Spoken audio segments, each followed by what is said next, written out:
Us. We're super excited to have you here listen to our SYA info session. We will give people just a couple minutes to join, but then we'll go ahead and get started with a few introductions. And yeah, hopefully this can be a great way for you guys to learn more about SYA. We're really excited to share our range of experiences with you, and hopefully we can answer some questions. So hang tight. We'll get started in just about a minute or so. Feel free to get yourself a glass of water and get ready to listen.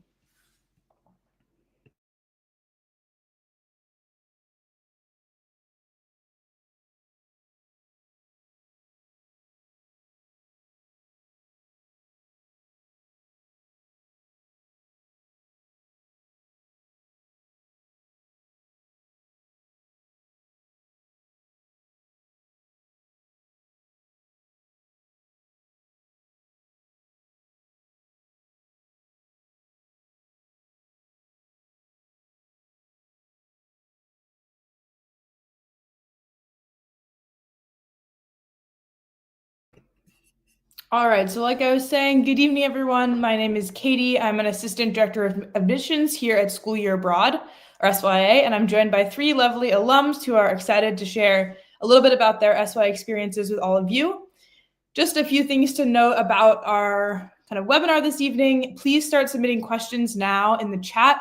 We will be answering those questions later, so if you have things you're curious about, submit them now as you listen, and we'll get to those at the end. And we will, get to a whole bunch of questions. So hopefully your questions will get answered, but we'd love to hear from all of you.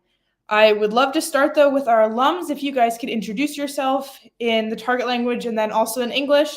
Tell us your name, your country, and which city you studied in, where you're from in the US, and what high school you attended, and then what you're currently up to if you're in school or doing something else. Let's see, Lila, why don't we start with you? Ok. Bonjour, je m'appelle Lila et j'ai étudié à Rennes, en France.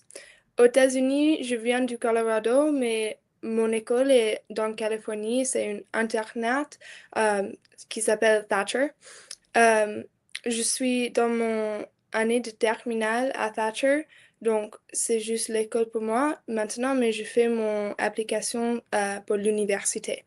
So hi everyone, my name's Lila Creasy, and I studied in Rennes, France, just for the fall semester. I'm from Colorado, but I go to boarding school in California at a school called Thatcher. I'm currently in my senior year, and so I'm just busy with school and applying to colleges. Amazing. I'll pass it to you, Alicia. Buonasera a tutti, mi chiamo Alicia. Vengo dal San Francisco e sto studiando al Viterbo in Italia e frequento Piedmont High School. So hi everyone, my name's Alicia. I'm from San Francisco and I studied in Viterbo, Italy. And currently I'm a senior at Piedmont High School. Right now, I'm also just working on college apps and in theater and debate. All right, and Amelia? Hola, soy Amelia y estudié en España, en Zaragoza, y ahora estoy en mi último año de high school y vivo en Maine. Hi, my name is Amelia. I studied in Zaragoza, Spain, and this is my last year of high school, and I go to school in Maine at Waynfleet School. Great, thank you all. So these lovely alums will be answering questions after I do the presentation, but first I'd love to give everyone an understanding of SYA and run through kind of the basics of who we are and what we do. So we'll jump to the presentation now, but don't forget to submit your questions for once I'm done.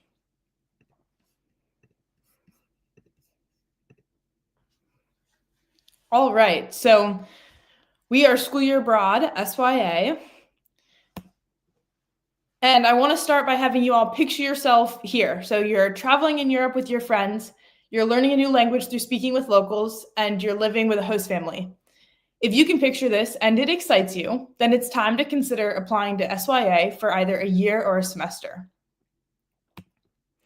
With campuses in France, Spain, and Italy, SYA is here to give you more independence, help you discover a new city through the eyes of a local, and let language come to life.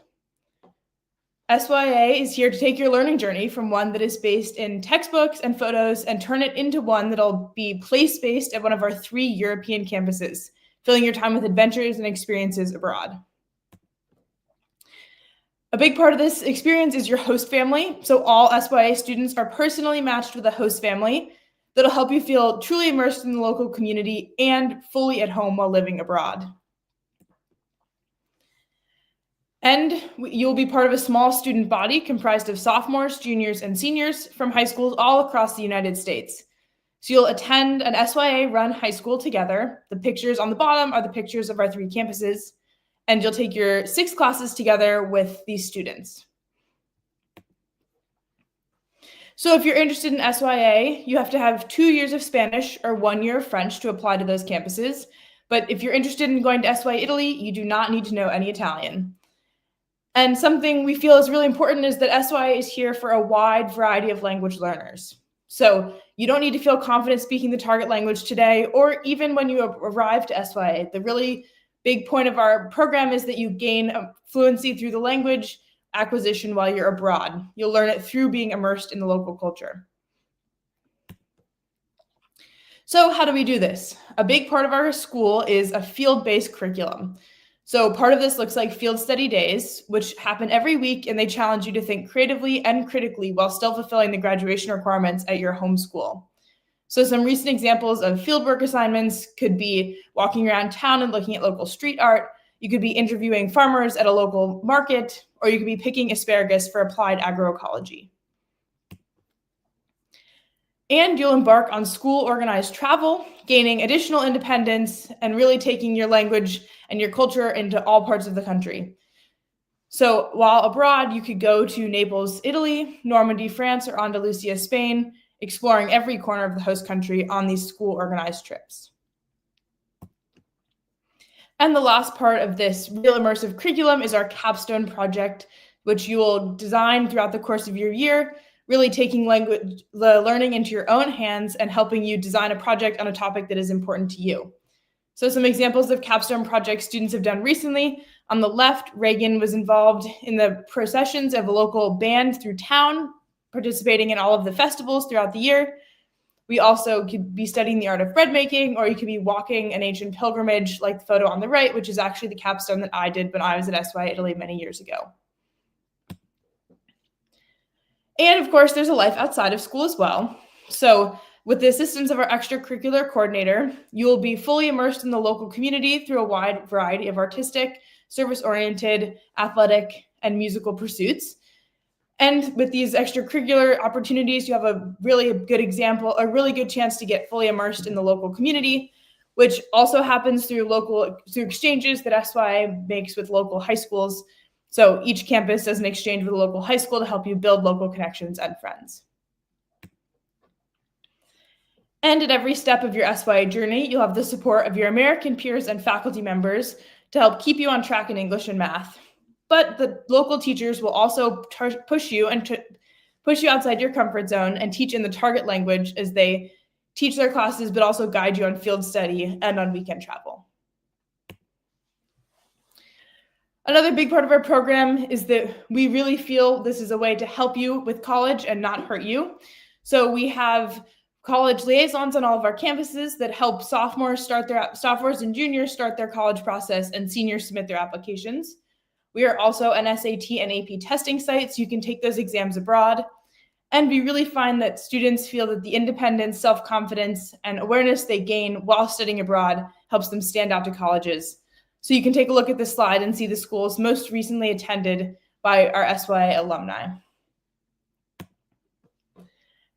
And we feel it's super important that SYA is accessible to all students who are interested. And so we work and have 48% of our students on financial aid this past year, coming from over $2.4 million. And that's split in 10 plus scholarships, both merit-based and need-based. So we really feel that it's important that SYA can be accessible to most students, and we hope that our financial aid can help make that possible. So are you already starting to picture yourself potentially studying abroad, walking through Europe with your friends, and learning a new language through speaking with locals and having a field-based curriculum? Before you guys start to answer that question, I will flip it back to our alums and we'll get through some questions here that might help you imagine what life is more like at one of our SYA campuses. And really quickly, we'll touch on this at the end, but our deadline is February 12th, so you still have a bit more time to apply. But these are some great ways to learn more. You can follow us on Instagram or TikTok and hear from students who are currently abroad right now making content to show you what their life is like. And of course, tune into these YouTube lives and watch others. There might be other questions that you're interested in learning more about. So now that we've kind of run through the presentation, I'd love to pass it back to our alums who can tell you a lot more about the SYA experience in real life. So we'll start with some fun kind of short questions. Let's see. Alicia, will you tell me about your favorite class? Yeah, of course. So at the Italy campus, they offer this class called Local Global Perspectives, which basically you examine the world, but from the Italian lens instead of the American lens. And it was super interesting to me because I'd never been able to take a class like that. So we would do current event presentations where people would focus on either Italy, Europe, or the rest of the world. And a big part of that presentation focused on talking to your host family and asking their perspective on the topic and talking about like how Italians view the topic, not just how we see it from an American lens. Additionally, we would also go out and during fieldwork days and we would interview people on the streets and talk to them about like culture currently. And so like what their traditional practices, like when we went on school trips. And on each big school trip we would pick a part of the city we were going to, and we would go and do a deep dive on that. So for examples, when I went to Sicily, I did my deep dive on the puppets, which are a huge part of the culture there. And so I was actually able to go to a live puppet show as part of that class. And it was super interesting to me. Oh, that's so cool. That sounds like a really awesome project and experience to have while traveling. That's amazing. Let's see. Can we learn about your favorite co-curricular activity? Let's see, Amelia. Yeah. So I did a couple co-curricular activities. The first one I did was a cooking class, and this one was super fun. This one was with about 10 other SYA kids, and it was in a kind of a kitchen classroom kind of close to our school in the city. And we learned how to make a bunch of kind of classic Spanish dishes. And that was super fun because once I came home to the US, I was able to make them for my family here, which was really nice. Another co-curricular activity I did was volunteering. And I volunteered at kind of an after-school program for kids and young adults in Zaragoza, to learn English. And this was really cool. I did this with two of my other friends from SYA, and we would go once a week and we would do kind of a variety of games and lessons. We would watch movies, help with their homework, listen to music, and just kind of converse. Mostly, it was kind of a mix between English and Spanish, but obviously with the goal of kind of teaching them English. And yeah, this was really cool. It was just a cool opportunity to kind of be a leader and teach in that setting. And then also it was kind of cool to meet some of the local kids. Wow, that sounds awesome. Do you have a favorite dish that you have now made back for your family in the US? Yeah, we learned to make paella, which, yeah. Oh, wow, that's super cool. Let's see. And Lila, could you tell me about your favorite school trip? Okay, so I was only in Rennes for this fall semester, but for our week-long school trip, we went to Bordeaux, and it was super, super awesome. We were there for 5 days, and in the morning, we would have guided activities around the town, exploring, learning about the buildings, the architecture.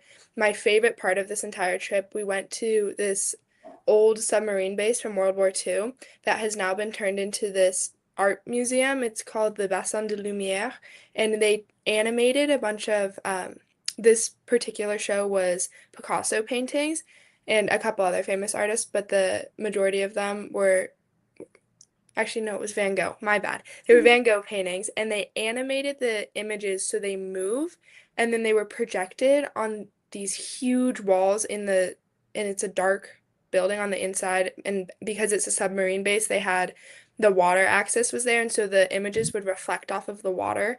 And we spent like 2 hours in there wandering around, appreciating the art. And we also had like a little pamphlet to learn about the history. And it was just really engaging, super interesting. And then in the afternoon, we could explore with our friends. And one of my highlights was They had this traveling fair. They're pretty similar to the ones in the US, but if anything, I'd say it was even more fun with like super fun carnival rides and games. And I went with a bunch of my friends and we had a really good time.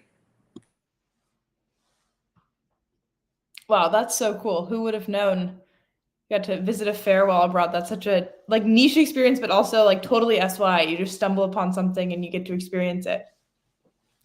All right, so I'd love to hear a few more stories from all of you. Let's see. Amelia, could you tell us about your host family?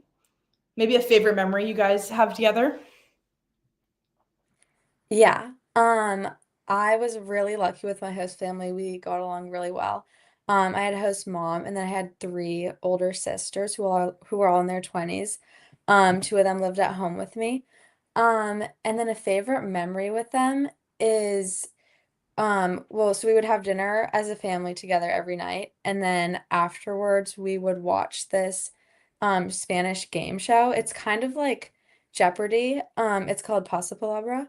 And yeah, I feel like that's just one of my fondest memories is just kind of that routine of watching that show with them every night. And then also kind of it was interesting, like as my Spanish got better, I could kind of understand and like I started like getting some of the words that like the contestants were guessing, which I don't know, it's just really cool.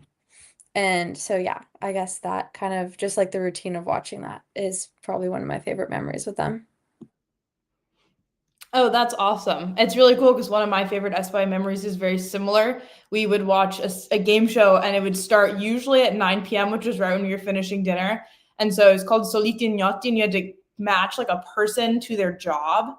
And I remember my host mom and I would like hang around while she was doing the dishes and we would guess. And similarly, when I started, I did not know any Italian. So I had no idea what the jobs were. And then as the year went on, I got better and better at it. And finally, by the end, like we would sit down and guess together.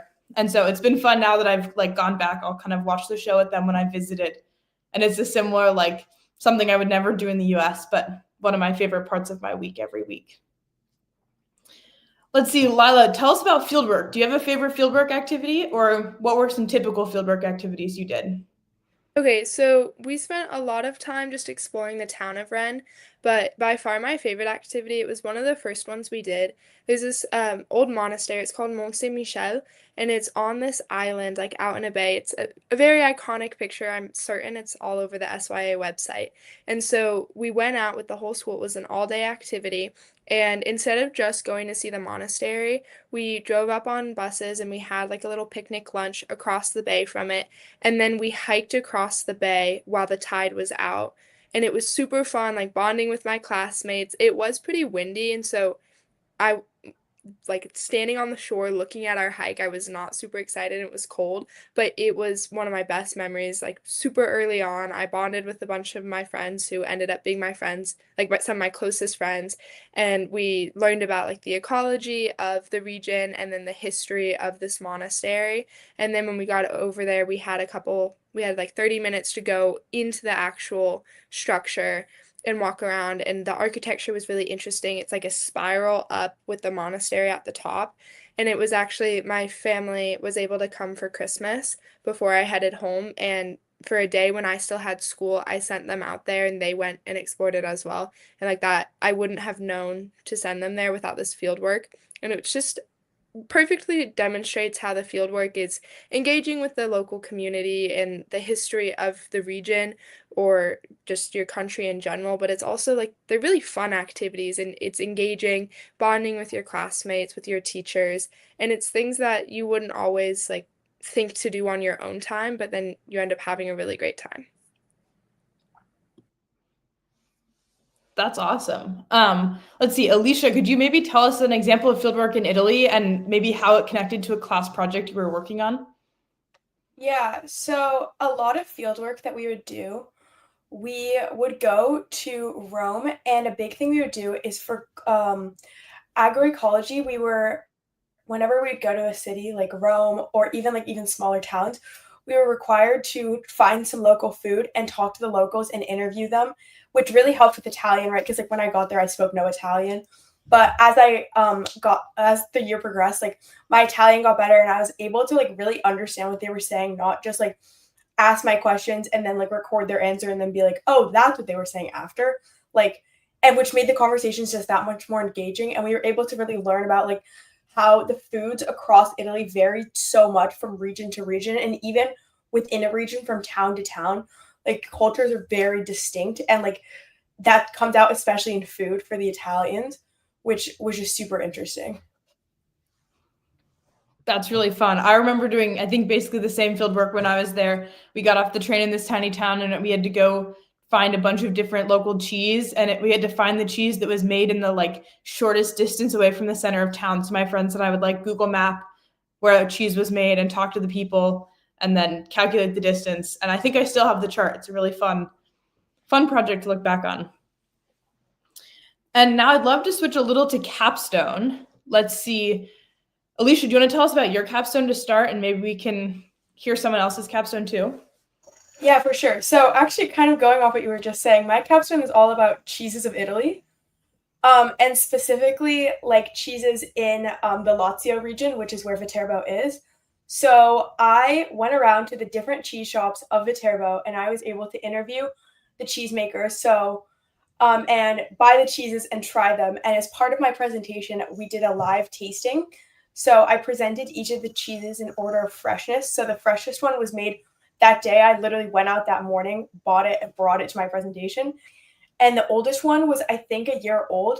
And additionally, I was also able to observe the cheese making in one of the cheese shops because he makes it right on site. Like the shop is like on the street, and then literally next to it is the factory where they make the cheeses. And I was able to learn a lot about how a lot of the cheeses in Lazio are made out of cow's milk because that's what's local to the region, and the differences between even like shop to shop and like how they're super specialized, and like how different cheeses pair best with some foods and like at certain times of day. That's awesome. That's a really cool capstone. Amelia, do you want to tell us about yours? Yeah. So my capstone was about fast fashion. And I decided to do that because fast fashion is very prevalent in Zaragoza. There's a lot of, I don't know, just a lot of those like big chain stores like Zara, Mango, Stradivarius. There's so many more. And so I was kind of interested in how we can kind of like lower our reliance and our use of fast fashion. And so for my capstone, I found a lot of kind of smaller business owners that were focused on producing like sustainable clothing. And so I just interviewed a lot of them to kind of find out what they were doing to make their clothing sustainable, and also kind of like how they were trying to grow their brands so that more people would want to buy the kind of more sustainable clothes, like rather than the fast fashion clothes. And yeah, that was super interesting just because it was such a, the fast fashion is such a huge industry in Spain, and it was just so prevalent in, I guess, my daily life. So it was just really interesting to learn about that. That's awesome. And that's so cool that you were able to do all that in Spanish, which is a really neat twist, like both improving your vocab, I'm sure, but also taking a totally different lens than if you were to study it in the US. And for one like completely different capstone experience, I walked from a town that was just north of Viterbo all the way to the Vatican, which is like 115-ish kilometers. And if you walk that last stretch, you get what they call the testimonium, which is an official document saying you're a pilgrim of the Via Francigena, which is an ancient pilgrimage route that ran from Canterbury to Rome. So it ran all through Europe. And that's a capstone that a few students have done after, but those are kind of three big different examples of capstones, but all really neat projects. And there's so many more things you could do. You can study so many interesting niche kind of topics while you're abroad, but also expanding your language. So I would love to kind of end with two last questions, and then we'll turn it over to the audience. So I'd love to know about a typical day at school. Let's see, Amelia, do you want to tell us about a typical day in Spain? And then maybe Alicia, you can tell us about a day in Italy. Yeah. So for me, to start the day, I would get up and I would have breakfast with normally my oldest host sister. Um, and then so I lived a little bit outside of the city. It was like a 20-ish minute bus ride. But most people lived a lot closer. But my friend and I, we live a little bit further, so we would take the bus to school every morning. We could do the bus or the tram. We normally did the bus. And then so we went to school, which is right in the center of Zaragoza, right near all the cafes, restaurants. And so sometimes before school, we would go to one of the cafes just to study or hang out before school. And then we'd have classes, I think from around 9 to 11. And then at 11 we had a descanso, a break, where we could go get a snack. And then we would resume classes after that until lunch, which we had at 2. And lunch is cool because we have it at a local Spanish school, just a couple blocks away from SYA. Yeah, that was really fun. I really liked the food there. I thought it was really good. Um, and then after lunch, we would have a couple of afternoon classes, and then we would be kind of free the rest of the afternoon unless we had an activity. A lot of people would go to a gym. Yeah, and then in the evening, we'd go back to our host families. I'd have dinner probably around like 8 or 9, and then, yeah, and then go to bed. That's awesome. Alicia, how did your day look in Italy? Yeah, so I would get up, and then me and my host sister shared a bathroom, so we'd get ready together, which was actually pretty fun. Like, I was a little worried, but ended up being totally fine. And then I would have a little bit of breakfast with my host mom, and then she would drive me and my host sister to school. It was about a 10-minute drive, but you could also totally walk. She just thought it was too cold most of the year for us to be walking. And so we would drive, and then I would go to school. And so I'd have class, and then there would normally be a break. And in the middle of the day, normally we have like an hour or so, maybe even more, which we could spend either doing our work or we could leave the school and go out. So I would either work on my homework at school or I'd go out with my friends to a cafe to study. And then we would go through the rest of the day. School typically ended around 4-ish. And then I would normally stay in the city walls for a little bit. And I would go to a cafe with my friends or I'd go to the park. And then I would walk home. It was maybe a 15-minute walk. It wasn't too far. And then dinner with my host family was around 8. And we normally would watch some sort of TV. Sometimes it was the news. Sometimes it was a game show. And then we would just talk around the dinner table until 9. And then I would go up to my room and either finish working or go to bed. Awesome. Lila, do you want to tell us about a day in France? Yes, okay, so I would get up pretty early-ish.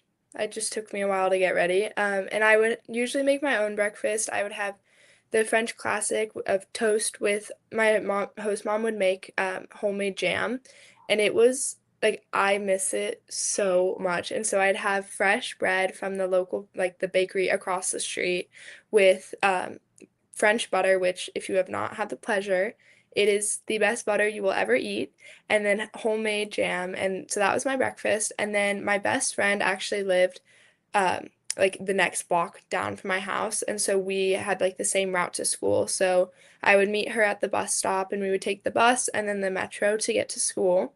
And classes started at I think 8:15, and I would have a couple classes and then we would have again a little break, and a lot of people would go to the little like corner store down the street to get a snack.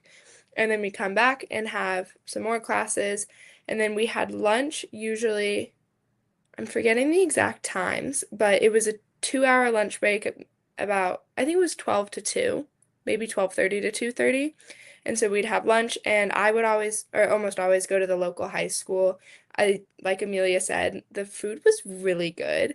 I enjoyed it. It was also interesting to see other like French kids, and throughout the semester, I became friends with this French girl named Gael through one of my co-curricular activities, and she went to that school, and so sometimes I'd have lunch with her. But some people would also like go out and have lunch in town. And then we'd go back to school, have a couple more classes, and then after school, I would sometimes hang out with my friends, and then sometimes I'd just head straight home and do a little bit of homework, and then I'd help my host mom make dinner. And then I had two host brothers, but one was in college and one was in grad school, so they weren't home a lot. So then I'd spend time with my host mom and dad, and we'd watch some TV and then go to bed. It was really good days. Awesome. such cool days, and it's fun that everyone's days have like similar components, but also you can tell they're very country based. Like everyone's schedules are very aligned to the country, which I love. So our last question for all of you is like, why did you apply to SYA? So kind of a short, like, why SYA for all of you, and then we'll switch it over to some audience questions. Let's see, Amelia, maybe do you want to start? Yeah. So I guess the biggest reason I decided to apply to SYA was because I'd been going to my school just my entire life since I was 4 years old, and I just kind of wanted to have a new environment. And I also live in a pretty rural area, so I thought that the city experience was going to be just someplace new where I could really learn and grow, and it totally was. And then also I just really wanted to learn Spanish. I remember I was kind of inspired to learn Spanish because the year before I had gone to Europe for the first time and I'd gone to Italy. And I remember talking to the taxi driver, and I didn't speak any Italian and he didn't speak any English. So we spoke in like Spanish together, and I was like obviously like really bad at this point, but we could still communicate, which was so cool. So yeah, I guess those are the two biggest reasons that I applied. Oh, that's awesome. I love that you went knowing that you were going to get so much better at Spanish, and now you feel that way. That's awesome. Let's see, Alicia. Yeah, so I also had gone to my school my whole life, and I knew I wanted to find some sort of change. And I just have always loved traveling my whole life.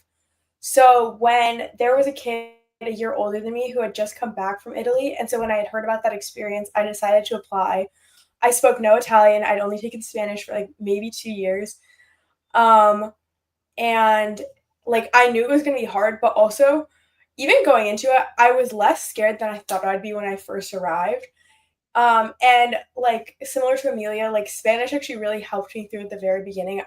My host family spoke a little bit, and I spoke very broken Spanish, and so that could help me through at the beginning until I could pick up Italian. And even so, like I feel like my language acquisition was so much quicker than I ever thought it could possibly be, just because I was like constantly forced to speak Italian, and I was constantly surrounded by it. That's awesome. Yeah, it's a courageous jump for sure, but it's really magical kind of when the Italian starts to come, and I feel like it does come faster than you'd ever imagine it would, which is really special. All right, and lastly, Lila. Okay, so I was actually very daunted about the idea of SYA, but I had a really close friend who had gone 2 years before I did, and then my French teacher my freshman and sophomore year, she's an SYA alum and she worked at the school for a while. So she was super familiar with the whole experience, and she told me that I would have a blast. But my French, I cannot begin to describe to you how bad I was at French. So I was really scared, and I had a lot of things I thought I was going to miss. And my French teacher told me that I was able to think of all the things I could miss because I couldn't think of what I would gain. And she could not have been more right. That those words like totally changed the way I thought about the whole experience, and it ended up being like my best decision ever, and I don't regret a single second of it. And like Amelia and Alicia said, like you pick up the language so much faster than you think you will, even if you're super scared and like think it's going to be impossible. I promise if I can do it, anyone can do it, and it's definitely worthwhile. I love that. If Lila can do it, you can do it. And that's a great quote. You never know what you're going to get out of it. You can only think of the things you're leaving behind. So kind of open yourself to this whole new opportunity, because you never know what's going to come. Might totally change your life. All right, so we'll switch to some audience questions here. I am excited to see what you guys are curious about. And we also have some pre-submitted questions that we can go through as well.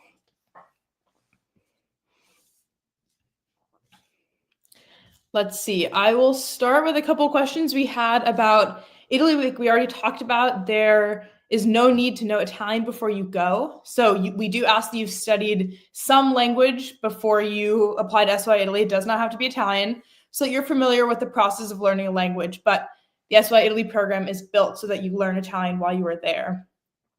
But if you're going to Spain or France, we do ask that you have 2 years of Spanish or 1 year of French to go to those two countries. And we had a couple other questions about financial aid and kind of the application and acceptance process. So financial aid is given to about half of our students every year, and the grants range from everything from smaller grants to full tuition scholarships. So it really is a range. The process is also done at the same time as your regular application. So you'll submit your financial aid information as you submit your application on February 12th or before February 12th, hopefully. And then you'll get that information back at the same time. So you'll have a full picture of what SYA would cost for you.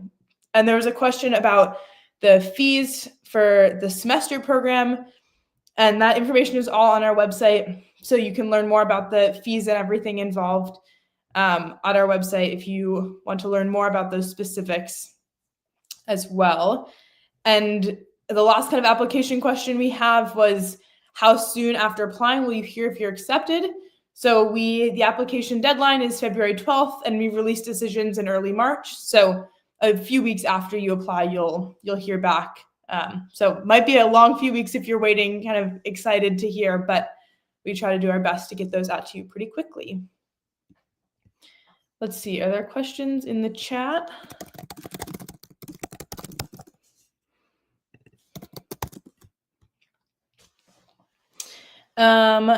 We also had some extracurricular questions, which I would love to pass maybe to our alums. Did you have some favorite extracurriculars? Maybe if each of you could say like one extracurricular that you did while you were abroad. We start, Alicia, is there something you did while you were abroad?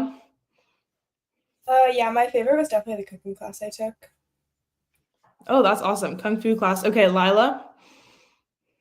I took an art class every Wednesday with one of my SYA friends, and at a local art school. It was super awesome. Awesome. Art class, that's super cool. We can take art classes in all 3 campuses as well. So that's something you can do anywhere. Amelia? Yeah, I kind of already touched on them, but my cooking class and then the volunteering. But Yeah. there were a lot of others that I remember I wanted to do. Like there was really cool ceramics classes, I remember. That seemed really fun. Yeah. So those are all ways that students will make kind of friends with other SYA students, but also sometimes they really immerse you in the local community. I think Lila's talking about a French friend that she made and then was able to eat lunch with because of an extracurricular. I played basketball when I was in Italy and made some really good friends there. So SYA students do hang out with each other, but they also, through your host siblings and through these extracurriculars, you'll meet people in kind of local schools. Some other questions. So is the agroecology class the science credit? That is the science credit. It is looking at food and the history and science of food, but through a scientific lens. So you could be studying wine, which is very important to Italy, but through the lens of fermentation and how that actually goes from grapes to wine. So looking at things like that. And the cheese example, also looking at the process of how things, like meats cure, how cheese ferments, and all of these different things. So there's ways you can look at the kind of science of everything. So you'll do a little bit of chemistry, a little bit of bio as you kind of study. Let's see, here's another question. Do you get your own room? We answered this briefly, but every student has their own room in the house that they're living in. So you might share a bathroom, but you'll have your own bedroom, and that's a requirement of where you're living. So you'll always have your own space, which is great. And there's a question about the culture at SYA Spain and going out on weekends. I think a good way to think about the culture of these European campuses is, so it is Europe, and you have the culture is going to be totally different. So nights are a little bit later. Students are going to be out with their friends. It's much more of a walkable city in all 3 of these places. So I remember when I was abroad, and I think all of these alums would say the same thing, like you could meet up in a central location and walk around to a dinner restaurant, this kind of thing. Partying and drinking is not allowed at SYA, and so it's not a big part of the culture, and you do have a curfew. So if you're with your host family and you're at an event with them, that's one thing, but the times you're going to be out with your friends, your SYA friends, your local friends, you are underage. We expect you to follow those rules, and that's a pretty strict policy at all 3 campuses.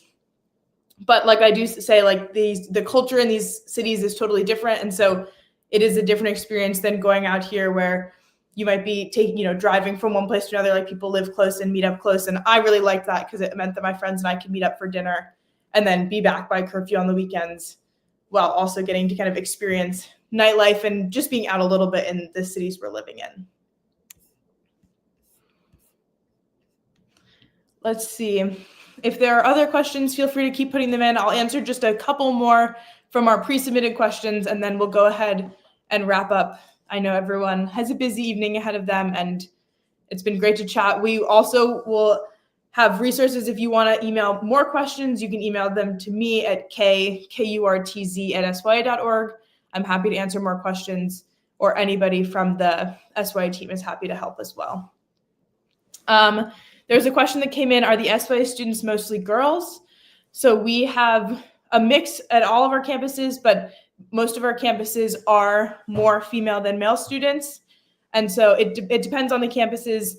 I think Italy and France can skew a little bit more like female to male in the student ratio, but Spain can be pretty split. It definitely depends on the year though. So there's, different numbers based on every year. Though over half of the students are female every year. And let's see, a couple more questions. So can I apply for more than one country of interest? So we ask that you rank your countries so you can apply to a first choice country and then list a second choice country. So you could put Spain as your first choice country and France as your second choice country, and we will work with you in the application process to hopefully admit you to your first choice country. But if for some reason that doesn't work out, your second choice country is on there as well. And then there was a question about students going over and knowing nobody, and is it easy to make friends? I think all of the alums would probably agree with me when I say when I was there, it's so easy to make friends because you all show up and you're all immediately bonded by the fact that you've chosen to take this kind of leap of faith and live abroad for a year. And right from the bat, you are doing activities together as a group. You are starting your first moments together, whether it's on the group flight or when you all meet up in the airport in the country, are fully kind of as a group. You're all learning the rules together. You're learning the lay of the land together. The first few field works are very exploratory, and it's a chance for you to get to know the people you're with, but also to get to know the place you're living. And then the second semester students, when they come over, the full year students will kind of help be buddies as they start to get integrated. So there's not a huge split between full year students and second semester students because you immediately integrate and all get to experience classes together. Everyone's together in the same campus, so you become friends really quickly. And let's see, the last question that I love to answer is demographics. So we are mostly juniors at our programs, but there are some sophomores and some seniors, and the group is all mixed. So I've heard from many students that people don't even realize that one of their friends is a sophomore, one of their friends is a senior, because it really doesn't affect the experience at all. Everyone's taking the same classes, everyone's having the experience kind of play out the exact same way. The only difference is if you're a senior, you're working on your college applications and submitting them, and sophomores are maybe not thinking about the SAT, whereas the juniors are. So there's just a range of experiences kind of on the college path, but we are mostly junior school with students on either end. So you can learn more about all of this on our website. We are happy to pass along more resources as well. If you want to email me, my email is in the comments. Thank you so much for joining. The best way you all can learn more about SYA is to follow us on Instagram or go to our website and submit an inquiry. We are happy to answer questions. And on the Instagram, we have campus influencers who are running it with lots of content from their life abroad, so you can see what life is like through the lens of students who are actually there. Thank you all so much for joining. We appreciate your time and look forward to seeing you all apply in just a few months. Bye, everyone.